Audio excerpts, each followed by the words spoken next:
Greetings, Lady Yao Guang. Being able to hear others' thoughts anytime. This tuning ability sure comes in handy. Compared to the seer strategist's ability to come and go as she pleases, this is nothing but a parlor trick. I've heard that Xianzhou folks are big on etiquette, yet here I am, and you're still playing hide and seek, General. Isn't that a bit discourteous? Sorry. I have this old problem of suddenly disappearing. It's really something beyond my control. As for the reason, I'm afraid I can't disclose it. Please forgive my rudeness. Or, if you're truly that curious, why not use your tuning and find out? You know I won't do that. Besides, I couldn't even if I wanted to right now. Couldn't.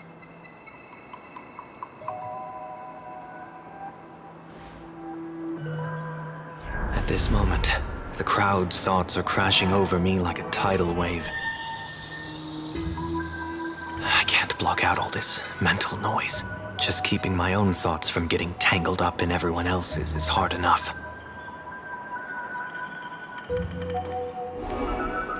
I see. So that's why. When you were speaking with Miss Himiko earlier, I accidentally intruded on your private conversation. My tuning is spiraling out of control. This mask is distorting my abilities. I see it differently. The loss of control is temporary. That mask is amplifying your power. How is this possible? This tuning power is bestowed by the Harmony. How could the Elation meddle with their authority? Perhaps the Elation simply poured more fuel into this divine authority? In my humble opinion, this mask binds the supplicant to all beings of planarcadia, drawing strength from those who share the same path here for your use. That's why you're hearing others' thoughts surge toward you like a tide. Your tuning is steadily expanding, and you've become the center of this melody.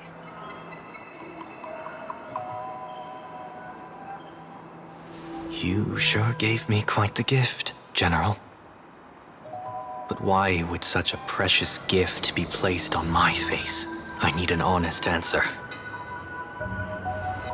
You want to know the reason? Didn't I explain it already? Your reasons about me make sense, but what I really want is your answer about yourself. General of the Yuchue, who sees into the future, why not wear the mask yourself and personally step into the fray with its power?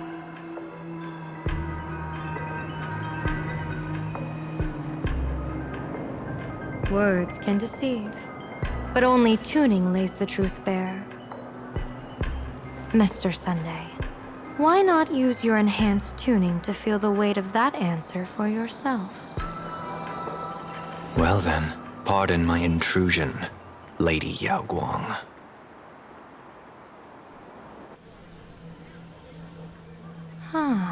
So this bird on my shoulder is the manifestation of the tuning's resonance? Exactly. And these symbols I see floating above people's heads would be the wheel and woe signs you mentioned, General? That's right. To become an Arbiter General, one must undergo 3 ceremonies.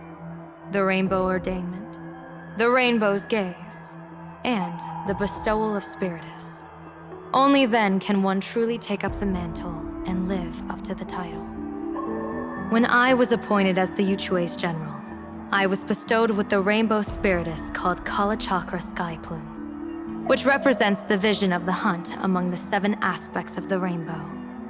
A symbol of foresight, verdict, and self-discipline.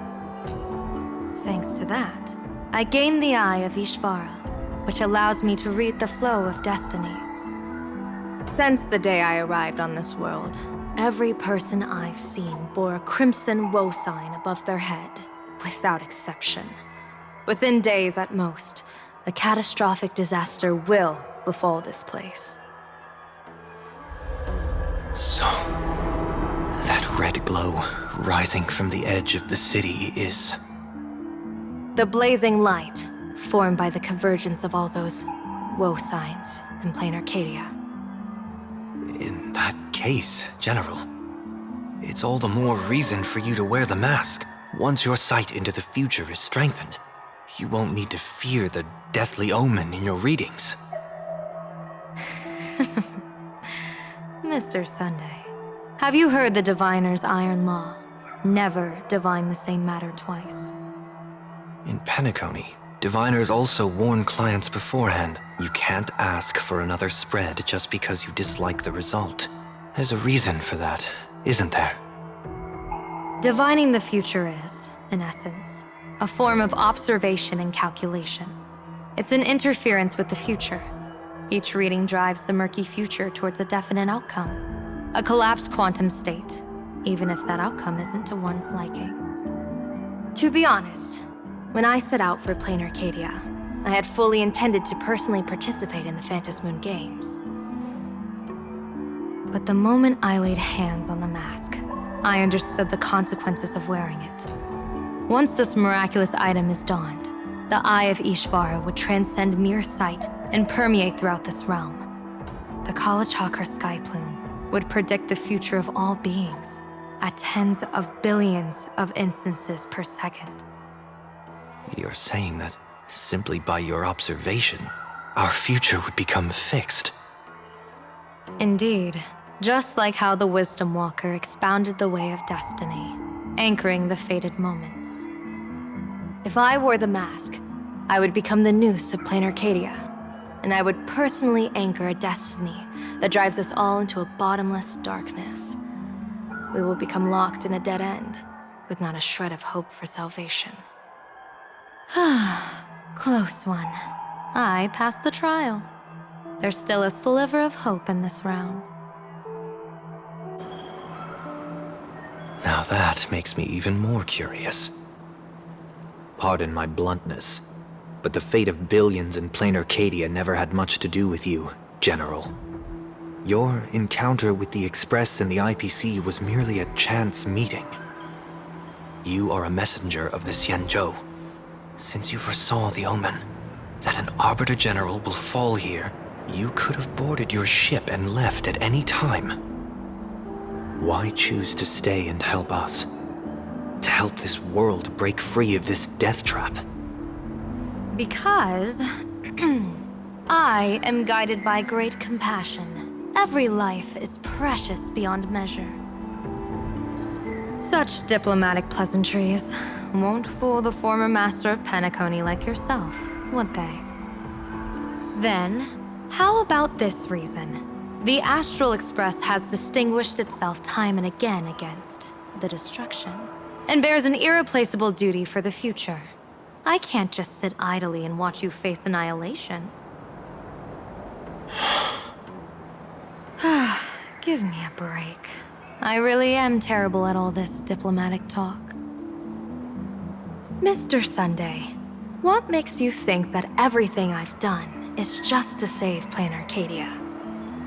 What? Weal is where woe lurks. Woe is where weal leads. The good fortune of some often births the ill fate of others, and a dead end for someone may hide an opportunity for another. This treacherous land where life and death turn again and again, where fortune flips to misfortune, is, in my eyes, the perfect board for a game of wits. A game with whom?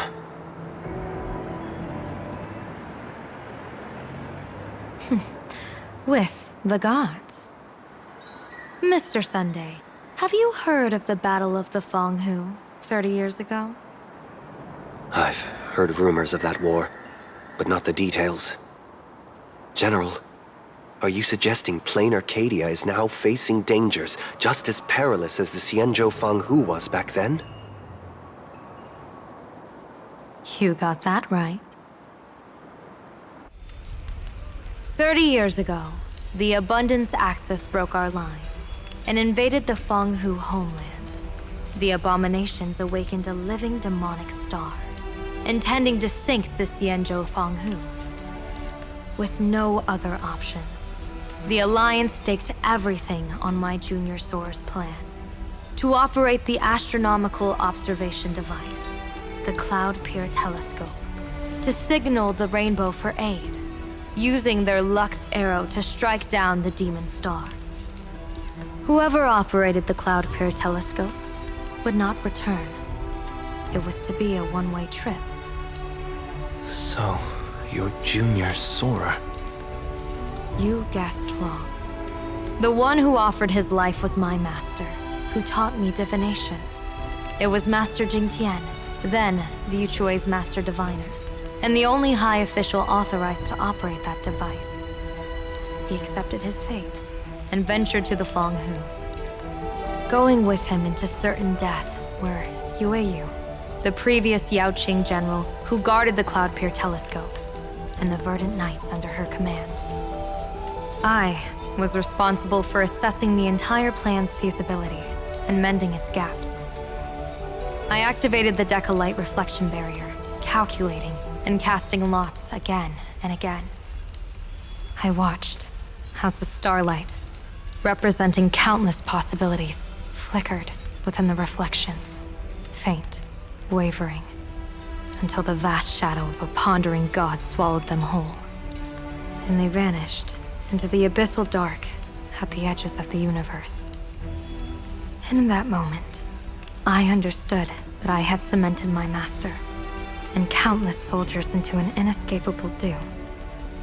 When the Lux arrow fell, they would perish along with the enemy and that demonic star. All reduced to ashes. You sacrificed so many comrades just to ensure the enemy's fall. To Penaconians, that must seem incredibly cruel, right? As someone born in an era of peace, I have no right to judge. Perhaps the founders of Penacony could understand the necessity. Cruel or not, it was my duty. And so I had to witness and remember their sacrifice. When I saw the Lux arrow descend, I realized the Xianzhou Alliance had actually directed an Eon's actions. This realization illuminated the mission of my remaining years. In this cold, merciless cosmos, when you're trapped in despair, an Eon's intervention is often the only hope. We are not ants, helpless beneath the celestial spheres as we simply watch the stars turn. Instead, their trails were forged by us, who offered up a portion of our insignificant destiny. Even beings as mighty as the Eons can be pulled by our will. Is this what you want to do in Planarcadia? Indeed. I will seize those starlights of possibility I once buried with my own hands. Just like the Battle of the Fanghu 30 years ago. An Arbiter General will fall, and an Eon will descend. I will forge the destined death into wagers and game pieces, and invite the god who delights in meddling with destiny to sit at my table. This time, I will invite them into my calculations, to draw a great wheel for the cosmos' future. Mr. Sunday, surely you can understand this mad idea of mine, having once reached the divine throne of order yourself.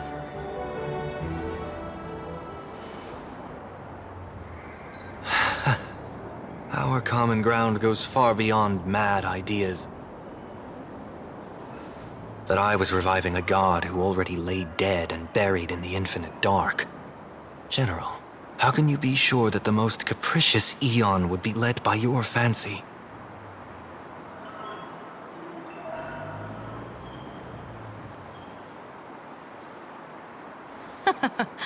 Have you heard this myth about the elation? They say Ahab once climbed to the highest bough of the Tree of Existence. Gazing out, they saw stars turning coldly like machines, and the meaning of everything yielded to nihility. Only the cry of a newborn made them burst into laughter. Mr. Sunday, answer me. Why did Ahab laugh?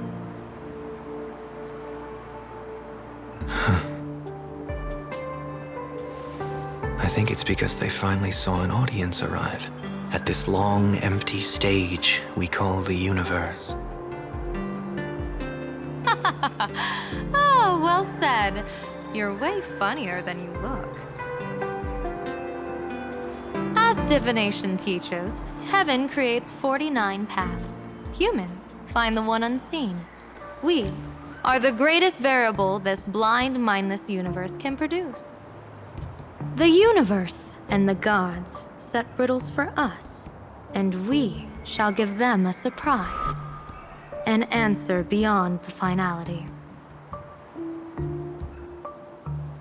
Ah, looks like it's about time. Don't tell me you're disappearing without a goodbye again, General. No. This time, we will set our eyes on the same place and carve a sliver of possibility out of destiny with our own sight. Could you be talking about the school where Himiko and the others went? Yes. The crimson light there pierces the sky today, marking it as a locus of woe. The Arcadia's first calamity will erupt there. I should have asked you to give them a few secret strategies before they left. Forget it. The stuff in those pouches is all harmless banter anyway. We should let them off the hook.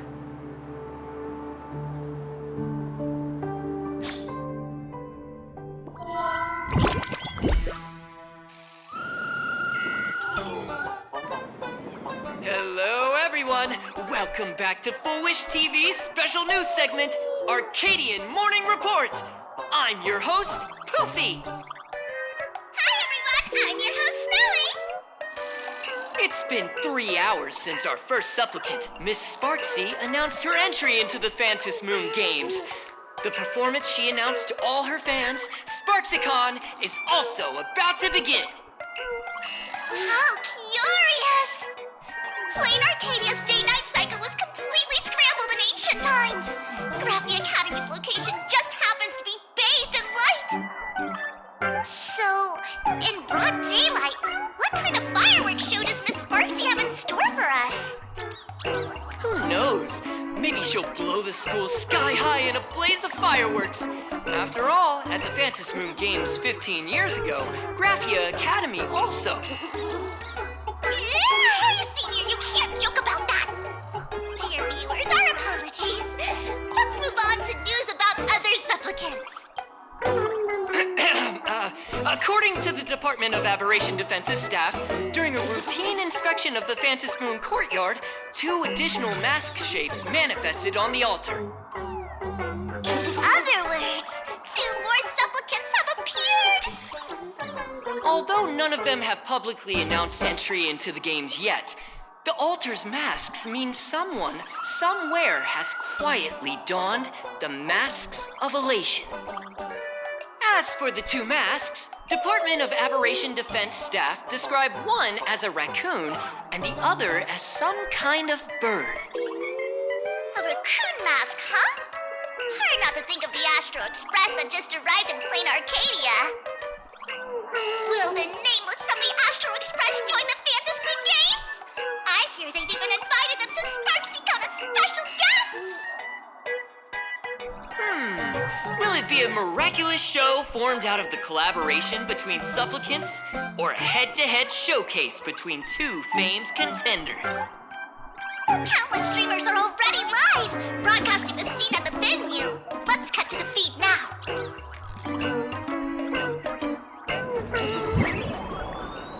Ah! Look, it's the Nameless from the Astral Express! One girl, 1,000 faces. 1,000 faces, one girl. Welcome to the Sparksicon live broadcast. Dear lovely fans, please be patient. Sparksicon is about to begin. This horror stream is about to end. Time for you all to log off. That woman has Miss Sparksy's face. What a pathetic imitation. What? My face is the original! Miss Sparksy's face alone is the greatest masterpiece in the world!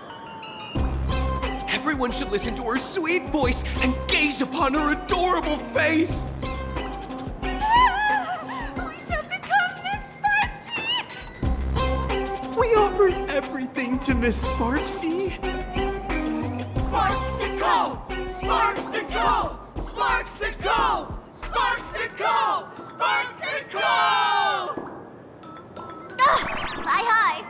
I've seen something cursed.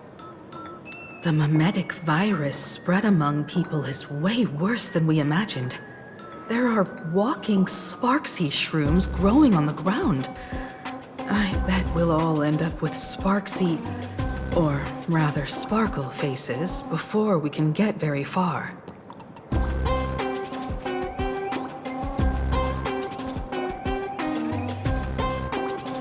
Are we really using that? If we don't take down that imposter before the virus hits, we'll all be monkeys in the jungle. Become a fake of a fake or a carefree monkey. Your call. On second thought, being assimilated by an imposter doesn't sound that bad. Enough talk. Eyes on the banana. Ow! Man, a little warning before you stab someone with a banana, please? Come on, banana. Remember the plan we made at the tavern? Yes, we dig out the imaginated painting Sparksy hid, then use waves to give Graphia Academy a good banana wash over. But what if that imposter figures it out? Just try to keep her busy and buy us some time. Let's do it!